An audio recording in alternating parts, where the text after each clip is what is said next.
Hey guys, good morning. It's Tony. I wanted to give you guys a quick position update and just a little bit more of an update on Doggy. We are still trading above in the cent level, which is absolutely fantastic.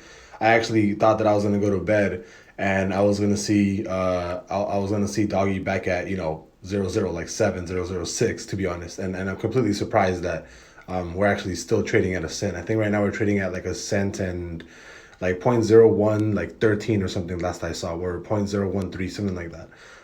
But it's super fantastic. I mean, it's holding up great. I'm still up around $2,600 right now on my position. I'm not gonna sell. I told you guys, like, I don't mind like fully if we do go back to a certain price range, like if anything, I'm just gonna be holding it, right? Like I told you guys, I'm not gonna sell. Like this is just something that I'm gonna keep for like a while, and it doesn't make any sense, especially with these run ups that Doggy has, and I do think there's no support.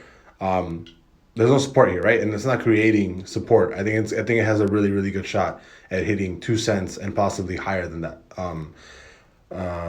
Again, that can happen in a day. That could happen in a year from now, 10 years from now, right? But just I'm just letting you guys know this is a position that I'm gonna keep. My half a million Doggy. They're just gonna stay stashed in my Robinhood account. They're not gonna go anywhere, and I'm not gonna sell. So I'll see you guys later.